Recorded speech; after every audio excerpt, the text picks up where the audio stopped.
Assalamualaikum warahmatullahi wabarakatuh. Innal hamdalillah nahmaduhu wa nasta'inuhu wa nastahdihi wa nastaghfiruh wa na'udzu billahi min shururi anfusina wa min sayyiati a'malina. Man yahdihillahu fala mudilla lahu wa man yudlil fala hadiya lahu. Asyhadu an la ilaha illallah wahdahu la syarika lahu wa asyhadu anna sayyidana Muhammadan 'abduhu wa rasuluh. اللهم صل وسلم وبارك على سيدنا محمد الفاتح لما أغلق والخاتم لما سبق ناصر الحق بالحق والهدي إلى صراطك المستقيم صلى الله عليه وعلى آله وأصحابه حق قدره ومقداره العظيم. اللهم نور بالكتاب بصري وأتلق بلساني واشرح بصدري واستعمل به جسدي بحولك وقوتك فإنه لا حول ولا قوة إلا بك سبحانك لا علم لنا إلا ما علمتنا إنك أنت العليم الحكيم ولا حول ولا قوة إلا بالله العلي العظيم أما بعد. Alhamdulillah, kita rafa'kan kesyukuran dan terima kasih kita kepada Allah Ta'ala. Pada malam ni kita sambung lagi Risalah Tauhid di penghujung kitab, yang mana lambat sikit pada hari ini saya ada tazkirah di antara solat tarawih, kelambat sikit.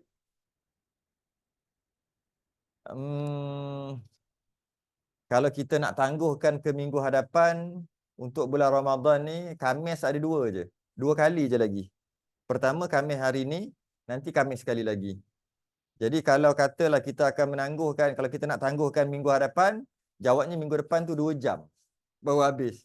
Jadi tak apalah, kita lambat sikit. Ni bulan Ramadan, bulan untuk kita menggandakan ibadah, bulan untuk cari pahala. Jadi yang kita mengaji hari ni adalah fardu ain. Bila fardu ain kali 70 ganda. Jadi inilah peluang. Inilah sebagai peluang untuk kita menambah, menggandakan pahala kita. Penat, sabarlah sikit, bukannya selalu pun. Tak. Baik, kita buka muka surat 83 Jawi. 83 Jawi, 137 Rumi. Kita hari ini, malam ni insya-Allah kita bahas asy-syafa'ah. Tentang syafaat, ianya fardu ain dan ianya mesti diimani. Setiap orang mesti beriman tentang syafaat.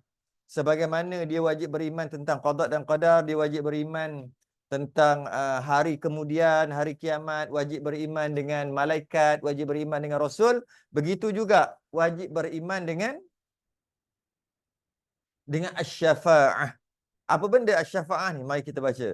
Muka surat 137 Rumi, 53 Jawi. Qala al-musannif rahimahullahu ta'ala. Wa nafa'ana wa iyyakum bi'ulumihi fid darain. Amin ya rabbal alamin. Asy-syafa'ah adalah tiap-tiap seorang.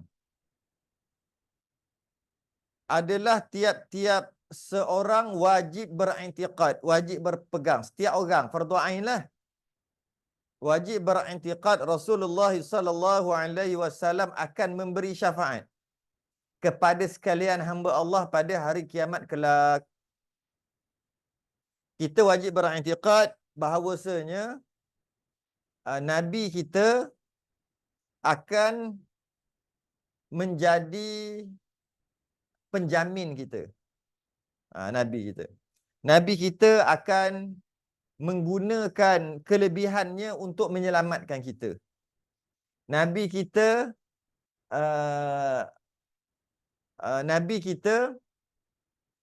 akan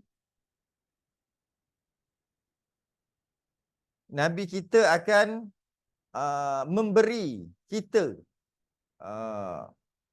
kelebihan di akhirat nanti. Kita wajib beriktikad macam tu. Yang kalau, dan kadang-kadang yang Nabi bagi itu sangat hebat, malah kadang-kadang potong queue. Potong queue.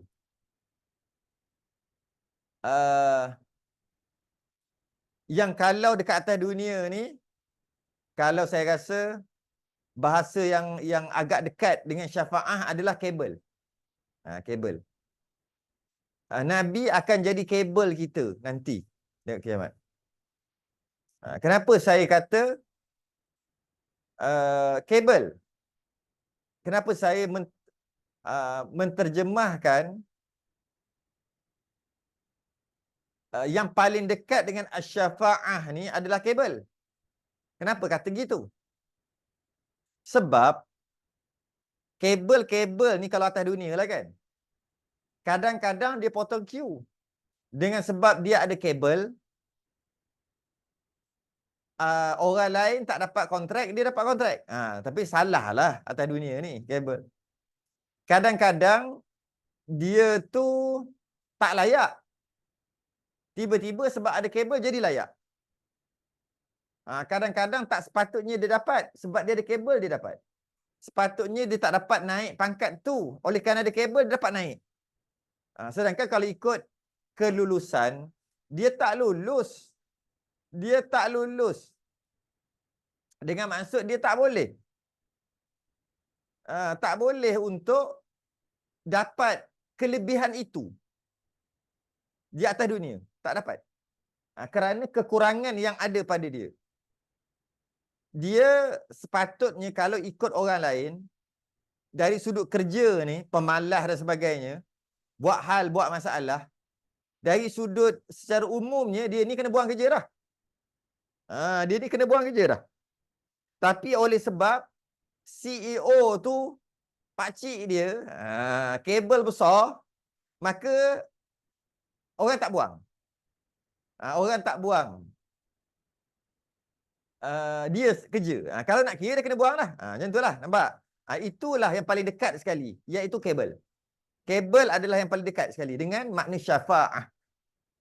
Ada keadaan nanti, dia tak layak masuk syurga. Tapi dengan sebab ada kabel iaitu Nabi, Nabi masukkan dia ke dalam syurga. Ada keadaan, dia tak layak pun duduk martabat tu. Tiba-tiba sebab Nabi tu kabel dia, Nabi nak angkat dia. Kalau nak kira, dia ni memang layak dalam neraka. Tapi sebab dia ada kabel, tak jadi masuk neraka, masuk syurga. Dia sebenarnya memang dah masuk neraka sekalipun. Dah kena seksa dah. Oleh kerana dia ada kabel, dapat keluar balik. Jadi sebab itulah saya rasa terjemahan yang paling dekat dengan syafaah adalah kabel. Cuma kabel atas dunia ni salah lah. Kabel dekat akhirat tak salah. Kabel Nabi lah. Adalah tiap-tiap seorang wajib beriktikad Rasulullah sallallahu alaihi wasallam akan memberi syafaat, akan menjadi kabel kepada sekalian hamba Allah pada hari kiamat kelak, ketika di dalam huru-hara yang amat besar ketika kiamat tu. Kesusahan, bahaya yang amat berat dalam padang mahsyar. Pada mahsyar nanti, semua duk susah-susah tu, Nabi akan menyelamatkan beberapa golongan, dan ada juga Nabi menjadi kabel kepada semua golongan. Ada juga. Mana semua orang di padang mahsyar, Nabi jadi kabel. Ada juga Nabi hanya bagi kelebihan dekat orang tertentu aja. Ada juga macam tu. Jadi ada beberapa syafaah dekat padang mahsyar nanti. Ialah meringankan azab dengan dijalankan hisab pada sekalian manusia daripada amal pekerjaan yang dilakukan semasa hidup di dalam dunia. Yang ini syafaat yang pertama. Yang Nabi ada dan Nabi bagi. Kabel ni, syafaat ni Nabi bagi, kelebihan yang ada pada Nabi ni, maka Nabi menggunakan syafaatnya untuk semua orang yang ada kat padang mahsyar. Ini namanya syafaatul uzma. Namanya syafaatul uzma. Syafaat yang terbesar. Syafaat yang diberi kepada semua orang. Semua orang dapat syafaat daripada Nabi kita. Maka inilah syafaat yang paling besar, syafaatul uzma, dan yang mula-mula didapati. Ini adalah syafaat yang mula-mula Nabi bagi. Jadi memang seronok. Sepatutnya kita kita perlu bergembira. Kita perlu bersyukur kerana kita jadi umat Nabi, yang mana Nabi itu akan jadi kabel pada kita. Walaupun kita tak layak nanti. Nabi, kerana Nabi itu, kelebihan Nabi itu, kita tak layak pun masuk syurga. Dapat masuk syurga. Sebab itulah antara beruntung yang paling besar, keberuntunganlah kita ni adalah menjadi umat Nabi SAW. Kita tak sedar sekarang, tapi dekat akhirat nanti kita sangat bersyukur kerana kita jadi umat Nabi. Yang pertama, syafaat yang pertama adalah diberi kepada semua orang. Nabi bagi kepada semua orang. Sama ada umat dia atau bukan umat dia, semua orang. Dia panggil syafa'atul uzma, dan syafaat ini yang mula-mula didapati. Okey, yang mula-mula diberilah. Itu syafa'ah atau faslul qada'. Faslul qada' ni adalah syafaat yang pertama. Apa dia faslul qada'? Faslul qada' ni adalah mempercepatkan urusan kehakiman. Mempercepatkan urusan kehakiman. Contoh, kita tahu dalam negara kita ada badan kehakiman. Dan kita juga ada peguam negara. Kita perasan tak? Kadang-kadang kes-kes tertentu dia nak settle makan masa 7-8 tahun. Kadang-kadang kes-kes tertentu nak selesai, maksud nak bicara tu tak lama, 2-3 bulan settle dah bicara. Macam mana peristiwa ataupun pertuduhan tadi baru berlaku 3 bulan lepas. Pada bulan ni, maksud 3 bulan je, dah berlaku perbicaraan, dah selesai, dah jatuh hukum. Sebab peguam negara suruh cepat. Ada perbicaraan yang tak ada kabel. Maka lepas tu tangguh. Akhir sekali nak settle maka masa 5 tahun, 7 tahun. Ini untuk faham apa maksud syafaat. Jadi apa maksud, bukan syafaat, apa maksud faslul qada'? Faslul qada'. Sebab faslul qada' tu syafaat lah. Syafaat tu faslul qada' lah. Bukan, antara salah satu daripada syafaat adalah faslul qada'. Sekarang saya nak bagi faham apa maksud faslul qada'. Faslul qada' tu seumpama peguam negara dia suruh mahkamah cepatkan, ataupun dia suruh ataupun dia bukan suruh mahkamah, dia kalau ikut pada fail tu duduk tak tahulah bertimbun, tapi diangkat dia letak paling atas, yang ini settle dulu. Nabi nanti perumpamaannya macam peguam negara tadi, macam tu, iaitu dia boleh nak cepatkan perbicaraan yang duk tangguh-tangguh ni, nak bagi cepat settle. Nabi boleh, dia boleh ambil file ni, dia letak kat atas. Jadi yang ni dulu. Langkah turn dia, bukan turn dia pun dia dapat juga. Itu dia panggil faslul qada'. Itulah dia. Itulah maksud faslul qada'. Mempercepatkan perbicaraan, mempercepatkan urusan kehakiman di padang mahsyar. Itu adalah syafaat Nabi yang pertama. Iaitu Nabi dapat mempercepatkan. Asalnya tak tahulah bila nak bicara ni. Dah beribu tahun dah. Tak tahulah bila nak bicara. Nabi boleh cepatkan. Iaitu esok bicara. Contohnya. Minggu depan bicara. Nabi boleh. Itulah saya kata dia punya kuasa tu macam kalau kita kat dunia ni macam peguam negara. Setelah sekalian manusia menerima berbagai-bagai azab sengsara di padang mahsyar yang tiada dapat ditanggung, apabila manusia ni terima macam-macam azab. Azab tu maksud panas, ada yang tak boleh berjalan, ada yang macam-macam, bergantung kepada amalan dia lah. Kalau telanjang, tak pakai baju, macam-macam yang berlaku di padang mahsyar. Yang mana berlaku kat setiap orang tu berbeza, bergantung kepada amalan dia. Kalau dia baik, baiklah. Senanglah dia. Silap-silap dia ada baju. Silap-silap dia ada makan. Silap-silap dia dapat teduh daripada arash. Dia tak panas. Tapi ada orang yang tak berapa nak baik sangat ni, susah, berpeluh, lemah dengan peluh sendiri. Ada yang berdarah, ada yang telanjang, macam-macam. Okey. Semua kesengsaraan tadi, rasa macam tak larat nak tanggung dah. Dan lamanya tunggu tu beribu tahun. Beribu tahun tunggu. Macam tak boleh nak tanggung dah.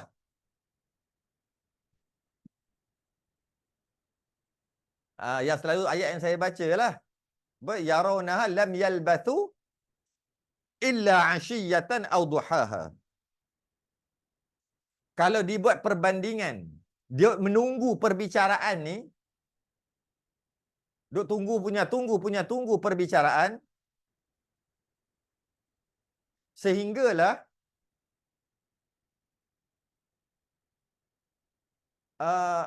dia rasa dia hidup dekat dunia ni sekejap aja, tapi tunggu nak bicara punyalah lama. Hidup 63 tahun, hidup 65 tahun, lepas tu mati. Tunggu nak bicara dah berapa ribu tahun dah. Seolah-olah macam dia hidup tu kejap aja. Kalau nak banding dengan menunggu ni. Memang sengsara sungguh. Nak sengsara apa? Nak masuk neraka, nak masuk syurga? Bukan. Jauh lagi syurga neraka ni. Habis tu, tunggu nak bicara je baru. Tak tahu salah betul, tak tahu syurga neraka lagi. Pun dah beribu tahun. Okay? Dan tak terasa macam tak boleh nak tanggung. Maka dengan taufik dan hidayah Tuhan, muafakatlah sekalian manusia mencari dan mendapatkan nabi-nabi.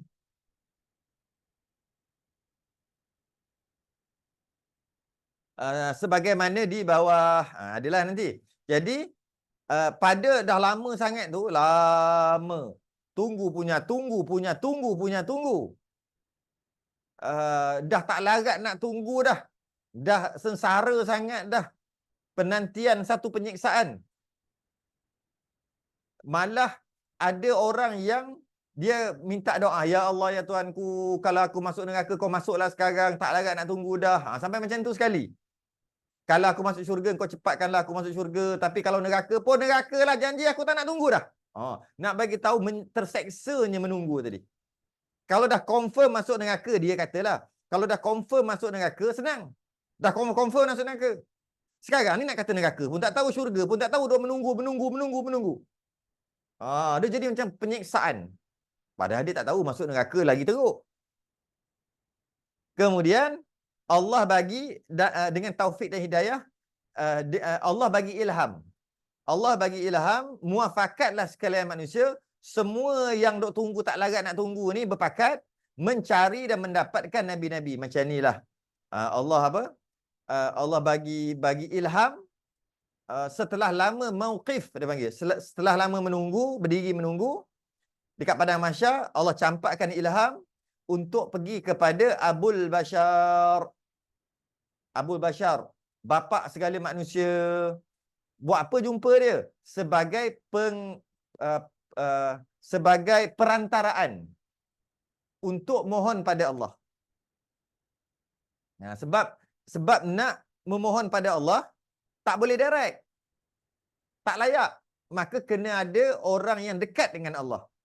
Minta dia tolong sampaikan. Orang yang paling dekat dengan Allah adalah wakil Allah ataupun pesuruh Allah. Maka pesuruh Allah yang pertama adalah Nabi Adam Abul Bashar. Nombor satu. Mendatangkan Nabi Adam, mereka cari. Ada riwayat mengatakan nak jumpa Nabi itu 1000 tahun. Baru jumpa Nabi Adam. Buat apa lepas dah jumpa cari 1000 tahun ramai-ramai ni? Dengan tujuan memohon syafaah kepada Allah, menyegerakan hisab. Faslul qada tadi itulah. Nak minta Nabi Adam doa pada Allah supaya Allah cepatkan hisab, tak larat nak tunggu dah ni. Maka permohonan itu tiada hasil, tak berjaya. Maksudnya Nabi Adam tak layan. Nabi Adam tak boleh buat apa, Nabi Adam kata. Dengan mendapat jawapan, Nabi Adam kata jawab apa? nafsi, nafsi. Dia kata, wahai bapa manusia, tolonglah kami mempercepatkan penantian ini. Terlalu lama kami menanti. Tolonglah wahai Abul Bashar, bapa segala manusia. Kami bukan nak minta apa, bukan nak minta masuk syurga ke apa, tidak. Kami nak minta cepat perbicaraan aja. Tolonglah wahai bapa segala manusia. Nabi Adam kata apa tau? Nafsi, nafsi. Maksudnya, aku, engkau. Aku tak boleh tolong. Kerana apa? Kau cari lawan lain. Kerana aku sendiri pun risau pasal diri aku sendiri. Oh, nampak? Nabi pun takut. Aku pun bimbang tentang diri aku. Macam mana aku nak tolong korang. Yang kedua, mendapatkan Nabi Nuh. Nabi Adam kata macam inilah. Cuba cari Nabi Nuh lah. Maka cari 1000 tahun pula baru jumpa Nabi Nuh.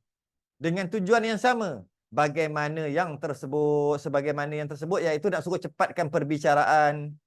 Maka tiada hasil juga. Tak berjaya juga. Setelah menerima jawapan seperti itu. Sama juga Nabi Nuh kata, nafsi, nafsi. Aku, engkau.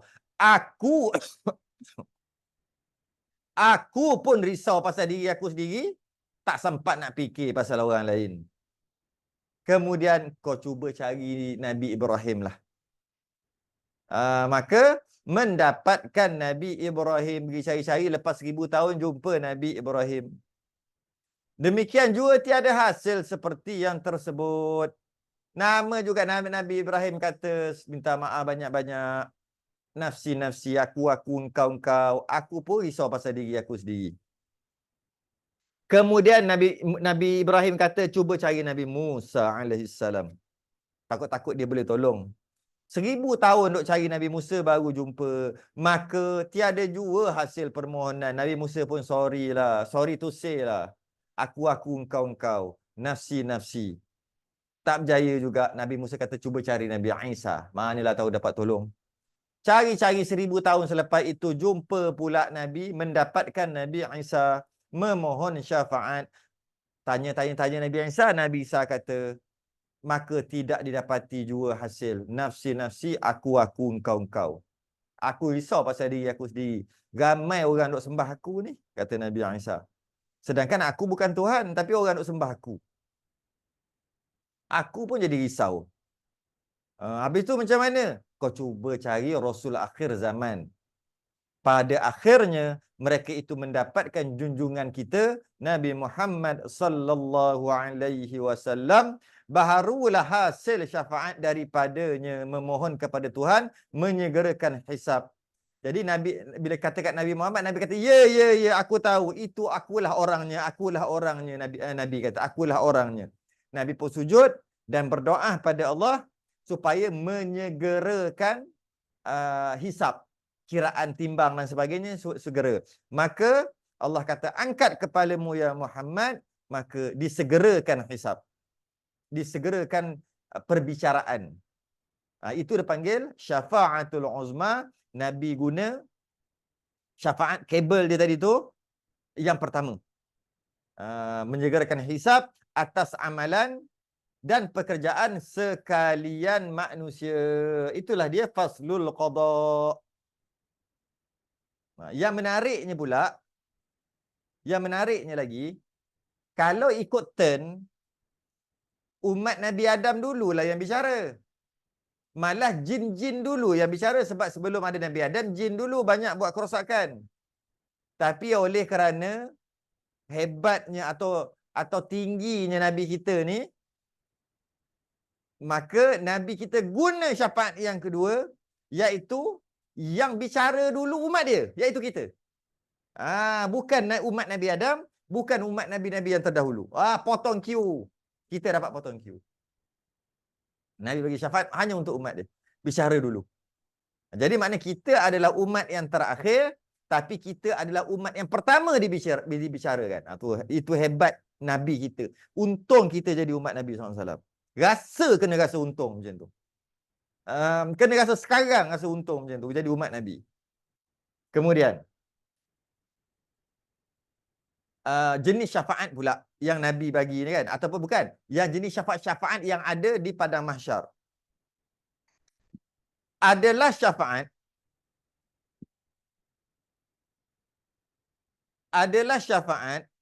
yang akan didapati daripada hari kiamat sehingga tiada kesudahan itu terbagi kepada 6 jenis syafaat. Syafaat yang ada pada hari kiamat bermula hari kiamat tiupan sangkakala yang kedua sehingga tiada kesudahan. Maksud sehingga tiada kesudahan tu maksud sama ada masuk neraka atau masuk syurga tadi tu. Kan syurga neraka kan tiada kesudahan. Terbahagi kepada 6 jenis syafaat. Yang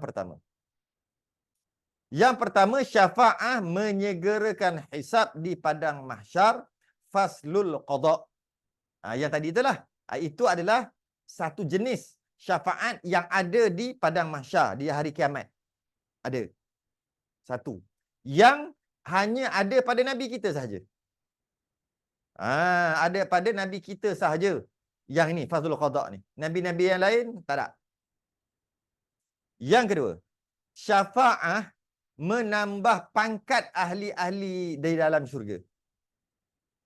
Antara ada juga dekat akhirat nanti, dia sepatutnya masuk syurga nombor 5. Jauh dengan Nabi. Tapi atas sebab-sebab tertentu, Nabi bagi dia syafaat. Mana-mana Nabi bagi dia syafaat. Bukan mana-mana Nabi. Hanya Nabi Muhammad saja. Nabi Muhammad. Hanya Nabi Muhammad yang dia dapat menambah pangkat ahli-ahli di dalam syurga. Dia syurga nombor 5. Tapi oleh ada sebab-sebab tertentu, Nabi kita angkat dia naik syurga nombor 1. Contoh. Maksudnya daripada syurga yang dia dah masuk, dapat naik pangkat dalam syurga. Kalau nak kira amalan, dia tak banyak mana pun. Cuma dia tak buat jahat je.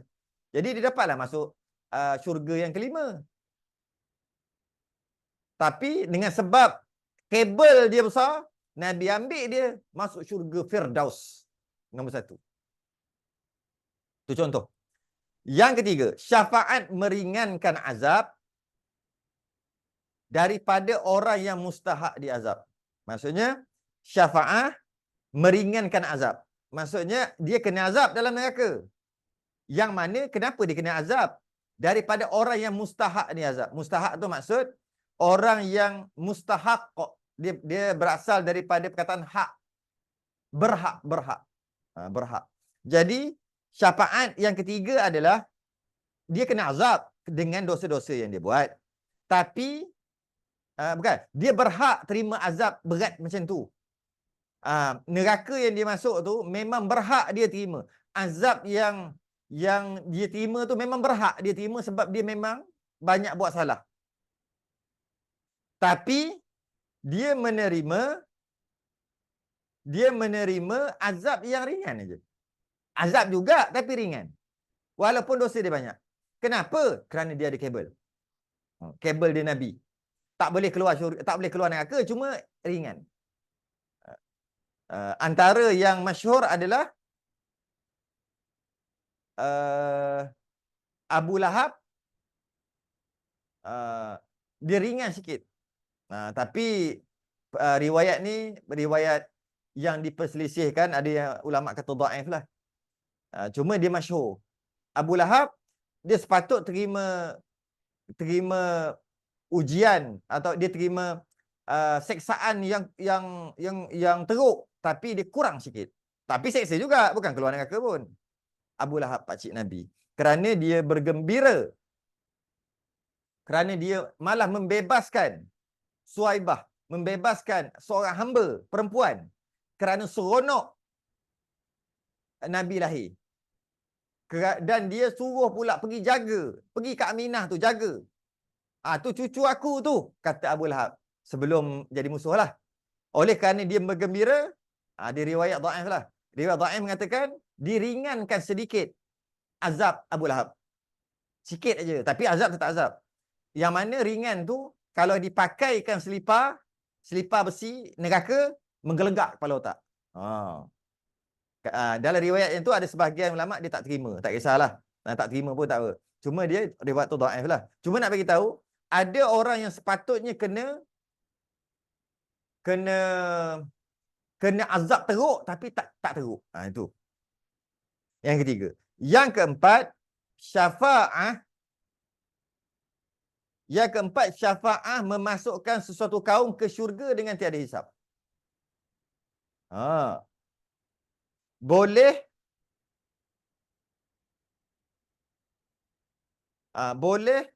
masukkan, asalnya dia ni masuk syurga tapi kena hisap lah, kena buat apa, timbang lah. Tapi atas sebab-sebab tertentu dia ada kabel besar, iaitu Nabi. Maka Nabi sebagai kabel dia terus masuk syurga tanpa hisap, tanpa buat kira-kiraan. Ada juga? Ya, ada. Maka keempat-empat jenis syafaat yang di atas ini, 4 syafaat tadi, tertentu didapati hanya boleh dekat seorang aja.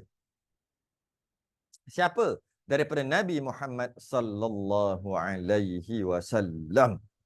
Yang 4 ni hanya Nabi seorang yang boleh. Cepatkan hisab, faslul qada, tambah pangkat-pangkat orang yang dah memang masuk syurga, naik pangkat, meringankan azab orang yang masuk neraka, dan asalnya dia kena hisab, timbang dan sebagainya. Tapi Nabi boleh buat sehingga dia masuk syurga tanpa hisab, tanpa kira-kiraan. Masuk gitu, masuk bodoh dia panggil. Masuk bodoh-bodoh. Kabel besar. Macam mana? Dia pakcik dia CEO Megah Holding. Dia nak masuk jumpa pakcik dia, nak masuk ke bangunan Megah Holding tadi, kena lalu ikut security, cek itu, cek ini, kena ada kad pula kena hidup, kad pula dia ada level, ada boleh masuk, ada kad tak boleh masuk, level yang tertentu. Nak kena naik lift, tunggu lift lama, naik pula kadang-kadang ramai orang, macam-macam. Kena tulis nama, kena tinggal IC, tinggal lesen. Apa lagi? Kena pakai kad gantung kat tekak pelawat. Tapi oleh sebab pakcik dia ataupun anak dia CEO bangunan tu, Megah Holding, maka dia masuk bodoh je, naik jumpa terus. Tu perumpamaannya. Masuk syurga macam tu je sebab kita ada kabel besar Nabi. Yang kelima, syafaat kepada orang yang tertentu masuk neraka, maka tidak dimasukkan ke neraka. Ini satu lagi. Syafaat yang ada dekat padang mahsyar. Dia tu dah memang neraka dah. Tapi tiba-tiba ada syafaat, dia ada kabel, akhir sekali tak jadi masuk neraka, masuk syurga. Itu pun ada berlaku juga. Yang keenam, syafaat kepada ahli tauhid yang masuk neraka, maka dikeluarkan. Ahli tauhid ni apa? Takkan ahli tauhid pun masuk neraka. Bukan. Maksudnya, orang yang ada tiket syurga. Yang saya selalu duk ulang-ulang tentang tauhid. Tauhid, ilmu tauhid, pegangan adalah tiket syurga. Semayang, bab pekah ni, bab syariat, semayang, zakat, sedekah, itu, ini, halal, haram, sah, batal. Itu tiket tak nak ataupun tak nak masuk neraka. Tak nak masuk neraka dengan perkara yang ada kena-mena dengan halal, haram, sah, batal. Yang itu ada kena-mena dengan tak nak masuk ke neraka. Tapi kalau dia ada amalan-amalan yang mana tak nak masuk neraka, tapi dia tak ada tiket syurga, tak boleh juga. Ada orang ada tiket syurga, tapi perangai uduh, tapi buat dosa banyak. Dia akan dimasukkan ke dalam neraka, tapi jangan lupa dia ada tiket syurga. Cuma tak boleh masuk lagi, post dated. Tak boleh masuk lagi. 2-3 juta tahun baru boleh masuk syurga. Sebab apa pula dia boleh masuk syurga? Sebab dia ada tiket. Kenapa dia kena masuk neraka? Sebab dia banyak buat dosa. Sebab tu ilmu tauhid ni sangat penting untuk kita pegang, untuk kita dapat tiket syurga. Lepas kita dah dapat tiket syurga, kita koyak pula tiket neraka. Setiap orang dah ada tiket neraka. Tapi tiket syurga tak ada. Tiket neraka setiap orang dah ada dah. Bila balik-balik tu banyak buat dosa tu dah ada tiket neraka. Okey. Tiket syurga tak ada. Dia pun mengaji akidah sehingga pegangannya pegangan yang lurus, pegangan ahli sunnah wal jamaah. Maka dengan pegangan yang lurus, dia sebagai ahli tauhid, ada tauhid dekat dalam diri dia. Dia kenal Tuhan. Dia faham maksud la ilaha illallah Muhammadur Rasulullah. Maka dia dah ada tiket syurga. Okey, aku dah ada tiket syurga. Tapi jangan lupa, tiket neraka dia pun ada juga. Sebab dapat awal-awal lagi. Masa mula balik tu dapat dah tiket neraka sebab banyak buat dosa. Habis tu macam mana? Dia nak koyak tiket syurga, tiket neraka. Kalau nak koyak tiket syurga yang dia baru dapat, senang aja. Murtad terkoyaklah tiket syurga tu. Tapi tiket syurga dah susah-susah nak dapat, dah pegangan dah elok, dah ada tiket syurga. Tapi jangan lupa tiket neraka pun dah ada. Macam mana aku nak koyak tiket neraka ni, tak nak masuk neraka. Maka itulah dengan semayang, banyak baca Quran, banyak bersedekah, haji, tawaf, itu ini semua amalan-amalan syariat fiqh ni. Itu nak koyak tiket neraka supaya tak payah masuk neraka. Bila tak payah masuk neraka dan ada tiket syurga, terus masuk syurga. Tapi kalau tiket neraka ada, tiket syurga pun ada. Tiket neraka ada, tiket syurga pun ada. Macam mana dia boleh ada tiket syurga? Akidah dia betul. Dia belajar. Kenapa dia ada tiket neraka? Banyak buat dosa. Orang macam ni ada dua tiket. Orang macam ni dia akan masuk neraka. Dalam masa yang sama dia ada tiket syurga. Bila dia boleh pakai tiket syurga ni? Ni yang keenam. Syafaah kepada ahli tauhid yang masuk neraka, maka dikeluarkan. Dikeluarkan. Jika dia tak dapat syafaah, jika dia tak ada kabel, dia terpaksalah duduk dalam neraka 3-4 tahun. 3-4 juta tahun. 3-40 juta tahun. Tak tahulah berapa lama, bergantung kepada dosa yang banyak dia buat. Jika habis dah dosa dibakar, maka dia akan masuk syurga sebab dia ada tiket syurga. Tapi siapa yang ada kabel, dia dah masuk neraka, tapi dia ahli tauhid, tak sampai waktu tu dah keluar. Gitu. Sebab dia ada kabel. Kabel siapa? Siapa yang boleh ni? Dia ada kabel lah. Maka dah masuk neraka pun dapat boleh keluar. Sedangkan dia sepatutnya lambat lagi baru boleh keluar. Lagi 37 juta tahun. Tapi dia baru masuk 1 juta tahun aja. Dia sepatutnya masuk neraka 37 juta tahun. Baru buat keluar. Baru masuk syurga. Tiba-tiba 1 juta dah keluar. Orang tengok, kau macam mana? Kau macam mana kau boleh keluar ni? Kawan-kawan yang dalam neraka tu kata, aku ada kabel. Siapa kabel tu? Sekejap kita baca. Aku ada kabel, lepas tu aku boleh keluar awal. Kau tak ada kabel, nasib lah. Jadi dia kena cuma diseksa 1 juta tahun saja. Dia untung 36 juta tahun. Boy, main juta-juta. Neraka lama. Bukan 2-3 hari.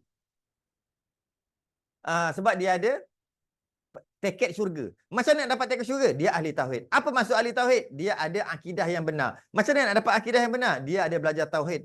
Macam mana dia belajar tauhid? Jalan yang betul dan pegangan dia tentang ketuhanan dan kerasulan betul. Cuma dia banyak buat dosa aja. Sebab tu tauhid ni penting. Penting. Ulang-ulanglah belajar tauhid sampai mati. Kalau nak tukar guru, tukar ataupun tambah-tambah guru buat tauhid. Sampai dapat kepahaman dan dapat pegangan yang jitu. Okey. Maka dua syafaat yang akhir di atas, 2 yang 5 dengan 6 tu, syafaat bagi orang yang tertentu dah memang masuk neraka tapi tak jadi masuk neraka. Ataupun syafaat dan dah masuk neraka oleh kerana dia ahli tauhid dikeluarkan. Okay, sempatlah merasa neraka. Syafaat 2 ni yang akhir di atas boleh didapati ada daripada anbiya, para nabi-nabi selain pada nabi kita. Dan termasuk nabi kita jugalah. 5-6 ni nabi kita pun sekali. Nabi kita ada 6 lah syafaat. Nabi-nabi yang lain cuma ada 5 dan 6 saja. Syafaat untuk selamatkan orang yang dah memang akan masuk neraka tapi selamat, ataupun orang dah masuk neraka buat keluar. Ini siapa? Para nabi, semua nabi termasuk nabi kita juga. Yang 4 awal-awal tadi khas untuk Nabi kita saja. Kemudian siapa lagi? Malaikat. Malaikat. Malaikat pun boleh bagi syafaat. Ya. Malaikat pun boleh bagi syafaat. Ada. Jadi buat baiklah dengan malaikat. Minta dia bagi syafaat. Dan orang mukmin. Orang yang beriman pun, orang tertentulah. Orang beriman tertentu pun boleh bagi syafaat. Dia mati syahid ke? Dia ada tentu. Dia hafal Quran. Dia boleh bagi syafaat. Orang mukmin yang tertentu juga boleh bagi syafaat. Syafaat yang mana? 5-6 saja. Iaitu yang asalnya dia dah ditentukan masuk neraka sebab dengan dosa-dosa dia tadi, tapi sebab ada orang mukmin ni, tak kisahlah wali ke apa ke, yang diberi untuk diberi syafaat oleh Allah, maka dia boleh selamatkan. Tak masuk neraka. Ataupun dah masuk neraka, dia boleh keluarkan. Ya, itu anak-anak lah. Anak-anak yang mati kecil, mak bapak dah masuk neraka. Anak-anak ni, anak-anak kecil mati kecil belum balik ni, dia boleh keluarkan mak bapak dia daripada neraka. Itu syafaat lah tu. Syafaat budak kecil tu. Orang mukmin. Jadi para anbiya, malaikat dan orang-orang beriman yang tertentulah, bukan semua, boleh juga bagi syafaat. Cuma perlu diingatkan, yang bagi syafaat-syafaat ni sebenarnya Allah. Bukan orang-orang, bukan enam ni. Man zalladhi yashfa'u indahu illa biiznih. Siapalah yang dapat bagi syafaat di sisinya, melainkan dengan izin Allah. Jadi sebenarnya yang bagi syafaat ni Allah juga. Bukan nabi-nabi, bukan orang mukmin, bukan malaikat. Allah yang bagi izin. Man zalladhi yashfa'u indahu illa biiznih. Jadi Allah yang bagi syafaat juga. Hakikatnya Allah yang bagi syafaat. Cuma melalui 6 golongan tadi. Yang Allah izinkan. Yang selalu kita baca lah. Kan? Man zalladhi yashfa'u indahu illa biiznih. Ya'lamu ma baina aydihim wa ma khalfahum. Yang selalu baca surah Baqarah ayat 255 tu. Jadi sepatutnya kita kena naklah seronok nak kepada syafaat Nabi ni, atau syafaat-syafaat siapa-siapalah. Kita nak, kita mengharapkan syafaat mereka. Mengharapkan. Antara nak dapat syafaat juga Nabi sebut, man qala hina yasma'un nida Allahumma rabba hadhihi da'wati tammah wassalatil qa'imah ati sayyidina Muhammadan alwasilata wal fadilah wasyarafa wad darajatal 'aliyatar rafi'ah wa ba'athul maqaman mahmudan alladhi wa'adtah halat lahu syafa'ati yaumal qiyamah. Sesiapa yang mendengar azan dan berdoa, ya Allah, doa apa? Allahumma rabba hadhihi da'wati tammah wassalatil qa'imah ati sayyidina Muhammadanil wasilata wal fadilah wasyarafa wad darajatal 'aliyatar rafi'ah wa ba'athul maqaman mahmudan alladhi wa'adtah innaka la tukhliful mi'ad. Siapa yang doa macam ni lepas azan, Nabi kata halat lahu syafa'ati yaumal qiyamah. Aku akan bagi syafaat dekat dia. Jadi bila dengar azan, bila dengar qamat, jangan lupa baca doa ni. Saya duk perhati kadang-kadang. Kadang-kadang bukan baca pun. Kadang-kadang baca separuh. La ilaha illallah. Allahumma rabba hadhihi da'wati tammah wassalatil qa'imah ati sayyidina Muhammad. Macam tu je. Tak habis tu. Cuba perhati. Tentang kita lalu duk buat apa? Baca betul-betul. Tak angkat tangan pun tak apa. Letak tangan pun tak apa. Tapi baca betul-betul. Baca betul-betul tu biar habis. Ini la ilaha illallah. Bila azan la ilaha illallah, kita kena jawab apa? La ilaha illallah. Jangan baca doa ni lagi. La ilaha illallah Muhammadur Rasulullah. Tu sunat tu. Sebelum jawab azan, sebelum baca doa azan tu. Doa wasilah tu.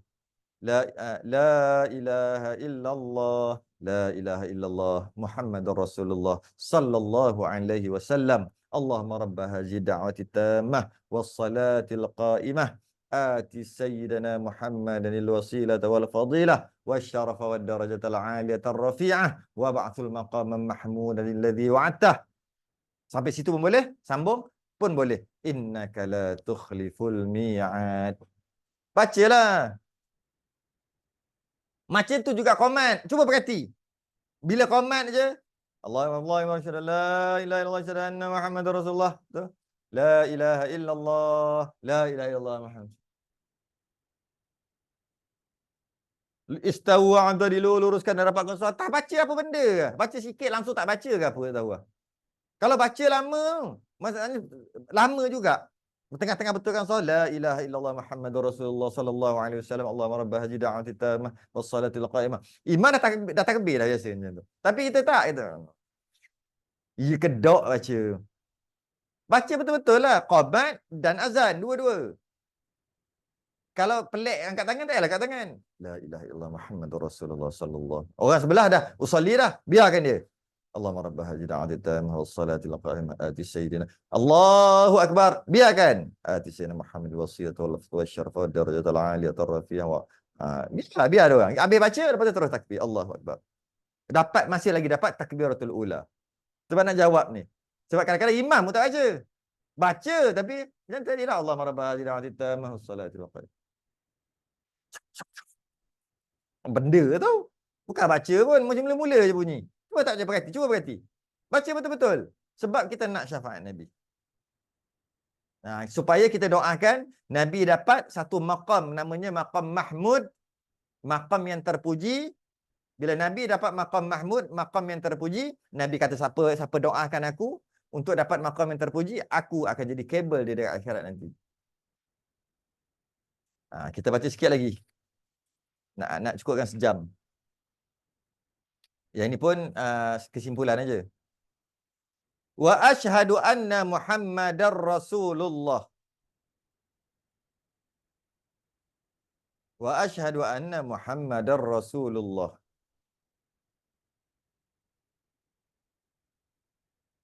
Maka termasuklah di dalam makna kata wa asyhadu anna Muhammadar Rasulullah itu 4 sifat yang wajib bagi Rasul. Ini khulasah, ni kesimpulan aja ni. Asyhadu an la ilaha illallah. Kita dah bahas dah. Sebelum ni. Tidak ada Tuhan yang berhak disembah dengan sebenar-benar melainkan Allah. Kita dah bahas dah. Kemudian sambung pula wa asyhadu anna Muhammadar Rasulullah. Kita pun dah bahas. Ini khulasah kesimpulan dia. Bila sebut wa asyhadu anna Muhammadar Rasulullah, maka di situ ada 4 sifat yang wajib bagi Rasul yang kita dah bahas sebelum ni. Iaitu siddiq, cakap benar, amanah lah, tabligh, menyampaikan, fatanah, cerdik, pandai, genius. Bila sebut wa asyhadu anna Muhammadar Rasulullah, ada 4 sifat ni pada Rasul itu.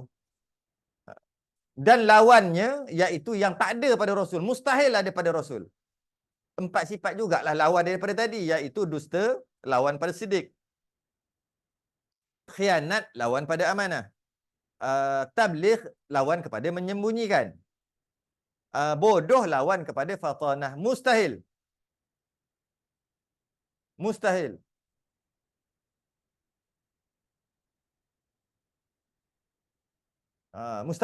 Mustahil. Mustahil Nabi ni dusta, khianat, menyembunyikan dan bodoh. Okay. Dan satu sifat yang harus pada Rasulullah berjumlah 9 sifat lah. Dan satu yang harus pada Rasulullah berjumlah 9 sifat. Satu yang harus. Jadi 4 yang wajib, 4 yang mustahil, satu yang harus. Yang harus tu apa? Oh, dia tak cakap yang harus tu apa. Maka inilah sekurang-kurang aqaid yang masuk pada kalimah yang tersebut. Itu. Apa satu yang harus? Satu yang harus tu, kita dah bahas sebelum ni sebenarnya. Nabi itu bersifat dengan sifat manusia. Berkahwin, sedih, seronok, gembira, sakit, makan, minum, buang air, sebagainya. Manusia. Itu sifat yang harus. Jadi 4 sifat yang wajib bagi Rasul, 4 sifat lawan daripada sifat yang wajib iaitu sifat yang mustahil, dan satu sifat yang harus bagi Rasul kita dah bincang sebelum ni. Semuanya 9. 4 lagi masuk pada kalimah itu. 4 perkara lagi masuk pada kalimah itu. Maknanya ada lagi selain daripada 9 tadi, selain daripada 9 sifat yang tersebut tadi, ada 4 lagi perkara, 4 perkara lagi masuk pada makna wa asyhadu anna Muhammadar Rasulullah. Tambah lagi. Apa dia? Percaya kepada anbiya, percaya kepada malaikat, percaya kepada kitab, dan percaya kepada hari kiamat. Ini rukun iman ni. Ini rukun iman. Iaitu, bila kata aku percaya, aku beriman dengan Rasul, yang mana Rasul yang mempunyai 4 sifat tadi yang wajib, 4 sifat yang mustahil, lawan yang wajib, dan 1 sifat yang harus tadi. Okay? Aku percaya, aku beriman, maka automatik, dia termasuk juga percaya kepada anbiya, para nabi-nabi yang lain. Dan termasuk percaya pada malaikat. Dan termasuk percaya pada kitab. Dan termasuk percaya pada hari kiamat. Kenapa? Kerana keempat-empat perkara yang di atas ini, Nabi Muhammad sallallahu alaihi wasallam yang mengkhabarkan. Nabi-nabi terdahulu. Nabi kita yang cerita Nabi Muhammad yang bagi tahu. Malaikat-malaikat kita mana pernah jumpa. Nabi Muhammad yang bagi tahu kita. Percaya kepada kitab-kitab dahulu. Kita mana tahu Nabi Muhammad yang bagi tahu kita. Hari kiamat kita mana pernah lalu Nabi Muhammad yang bagi tahu kita. Jadi memadai percaya kepada Nabi Muhammad. Percaya kepada Rasul Nabi Muhammad memadai dah. Walau katalah rukun iman 1 perkara. Rukun iman 6 lah. Tak, rukun iman 1. Boleh tak? Boleh. Rukun iman 1 perkara? Boleh. Ini sesat ni. Bukan. Apa maksud rukun iman 1 perkara? Apakah dia? Percaya kepada Rasul. Percaya kepada Rasul, memadai dah. Kenapa? Habis tak percaya pada Allah? Tak perlu sebagai rukun iman. Yang ini ada khilaf. Ada ulama kata percaya kepada Allah pun perlu. Sekejap lagi kita bahas. Kita ambil yang mudah dulu. Tak perlu percaya kepada Allah, tak perlu. Tak perlu percaya kepada malaikat untuk menjadi rukun iman, tak perlu. Tak perlu percaya pada kitab, tak perlu. Kalau nak kira tak perlu. Walaupun sebenarnya ya rukun iman ada 6. Tapi kalau rukun iman 1 pun memadai dah sebenarnya. 6 tu lagi detail, lagi mantap. Tapi sebenarnya 1 pun dah memadai. Rukun iman 1 tu apa? Percaya kepada Rasul. Kenapa memadai? Dengan kita beriman, iaitu kita percaya kepada Rasul yang mempunyai 4 sifat yang wajib dan yang mustahil 4, yang 1 harus tadi. Maka kalau kita kata aku percaya kepada Rasul itu, aku percaya kepada Nabi Muhammad, bermakna apa yang dia kata semua kena percaya jugalah sebab kita beriman dengan dia. Maka Nabi ni yang kata ada Allah. Allah itu ada. Allah mempunyai sifat-sifat kesempurnaan. Siapa yang bagi tahu? Rasul lah bagi tahu. Jadi dengan percaya kepada Rasul, dah termasuk percaya kepada Tuhan. Macam mana dia kata, aku tak percaya kepada Allah, tapi aku percaya kepada Rasul. Tak boleh jadi, mustahil. Tak boleh jadi. Kenapa pula tak boleh jadi? Macam mana engkau kata engkau percaya kepada Rasul, tapi engkau tak percaya kepada Allah? Tak logik, tak masuk akal. Kenapa pula tak masuk akal? Aku memang percaya kepada Rasul, aku cuma tak percaya kepada Allah saja. Tak boleh, tak boleh. Kenapa pula tak boleh? Kalau engkau kata engkau beriman dan kau percaya kepada Rasul, Rasul yang bagi tahu Allah ada. Kalau engkau percaya kepada Rasul, engkau terpaksa percaya kepada Allah juga. Kalau engkau tak percaya kepada Allah, sebenarnya engkau tidak beriman dan kau tak percaya kepada Rasul juga. Sebab Rasul yang bagi tahu Allah itu ada. Nah, sebab tu kata memadai percaya pada Rasul. Kemudian, percaya kepada nabi-nabi yang terdahulu. Tak perlu jadi rukun iman pun. Kerana apa? Kerana dengan percaya kepada Rasul, iaitu Nabi Muhammad, Nabi bagi tahu. Nabi ada, sebelum aku ada nabi-nabi yang terdahulu. Dia kata, aku percaya kat Nabi Muhammad. Aku cuma tak percaya kat nabi-nabi dulu je. Tak boleh. Sebab apa? Nabi-nabi yang terdahulu tu Rasul, Nabi Muhammad yang bagi tahu. Kalau engkau benar-benar percaya kepada Nabi Muhammad, engkau terpaksa percaya kepada Rasul-Rasul yang terdahulu. Sebab kalau percaya kepada Nabi Muhammad, Nabi Muhammad menceritakan Rasul-Rasul terdahulu. Kalau kau percaya, maknanya kau kena percaya juga Rasul yang terdahulu. Maknanya, percaya kepada malaikat. Sama juga, aku percaya kepada Nabi Muhammad. Aku cuma tak percaya kepada malaikat aja. Tak boleh. Aku tak beriman dengan malaikat, aku beriman dengan Nabi. Tak boleh. Kenapa? Nabi tu yang bagi tahu ada malaikat. Kalau benar engkau beriman dengan Nabi, maka sebenarnya Nabi yang bagi tahu malaikat tu ada. Maka kau kena percaya juga malaikat ada kerana kau kata kau beriman dengan Nabi. Begitu juga kitab-kitab terdahulu. Aku tak percaya kitab-kitab yang dulu diturunkan kepada Nabi-Nabi dulu. Aku tak percaya. Aku cuma percaya dekat Nabi Muhammad saja. Tapi kitab-kitab terdahulu aku tak percaya. Tak boleh. Kerana Nabi Muhammad yang bagi tahu sebelum ni ada kitab-kitab. Kalau kau betul-betul percaya kepada Nabi Muhammad, kau kena percaya juga kat kitab. Sebab Nabi Muhammad yang bagi tahu. Macam tu juga hari kiamat. Aku tak percaya kat hari kiamat, tapi aku percaya kat Nabi Muhammad. Tak boleh. Kerana Nabi Muhammad bagi tahu ada hari kiamat. Kalau kau betul-betul percaya kepada Nabi Muhammad, sebenarnya kau percaya kepada kiamat juga. Sebab Nabi Muhammad yang bagi tahu. Jadi kita dapat faham, percaya kepada Allah, percaya kepada anbiya, percaya kepada malaikat, percaya pada kitab, percaya pada hari kiamat. Semua ni ada dalam percaya kepada Rasul. Ada Rasul. Okey, yang saya kata khilaf tadi kan. Ada ulama kata, sebab tu dalam kitab kita tak tulis percaya kepada Tuhan. Ada ulama kata, bab Tuhan tu tak boleh. Kita kena kata macam ni. Percaya memadai sekadar percaya kepada Allah dan Rasul memadai. Bukan. Memadai rukun iman itu dua perkara, iaitu percaya kepada Allah yang pertama, yang kedua percaya kepada Rasul, memadai. Walaupun tak ada rukun iman yang lain, percaya pada Nabi, percaya pada malaikat, percaya pada kitab, percaya hari kiamat. Tapi memadai dua. Kenapa yang tadi kata satu aja iaitu percaya kepada Rasul?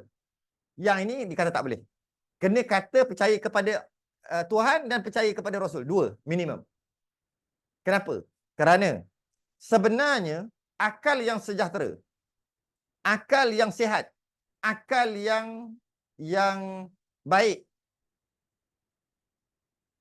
dia akan jumpa Tuhan walaupun tak ada Rasul. Dia boleh fikir ada Tuhan walaupun Rasul tak diutuskan. Kita ada akal. Kita akan fikir. Cuma mungkin kita tak tahu namanya Allah. Tak tahulah sebab tak ada orang bagi tahu. Kita cuma fikir aja. Tapi akal yang sejahtera akan merasai dan mengetahui dan meyakini ada satu kuasa yang lebih kuat daripada kita. Tak perlu Rasul, hanya pakai akal pun boleh jumpa. Cuma tak tahu nama lah. Nama Allah ke, macam mana sifat-sifatnya ke, itu kena Rasul bagi tahu. Cuma sekadar kewujudan Tuhan. Ataupun kewujudan satu kuasa yang lebih kuat pada dia. Tak perlu Rasul, akal pun dah memadai. Akal pun dah memadai. Oleh kerana akal dah memadai untuk mengetahui dan meyakini ada kuasa lain, maka kena letak juga percaya kepada Allah, beriman kepada Allah dan beriman kepada Rasul. Tak boleh kata beriman kepada Rasul saja. Kat situ je lah. Itu khilaf sikit. Cuma tetap juga rukun iman kita 6 perkara secara detail. Cuma nak bagi tahu kalau rukun iman satu pun boleh. Sebab Rasul yang bagi tahu semua-semua tu. Jadi dengan kalau benar-benar percaya kepada Rasul, terpaksa percaya kepada Allah, terpaksa percaya kepada yang lain-lain rukun iman. Kerana keempat-empat perkara yang di atas ini Nabi Muhammad SAW yang mengkhabarkan, yang bagi tahu. Wallahu alam. Cukup sejam dah. InsyaAllah penutup pendek aja. Pada hari Khamis malam yang ke-25 Ramadan. Berhenti muka surat 143. Berhenti muka surat yang Jawi. Yang Jawi pada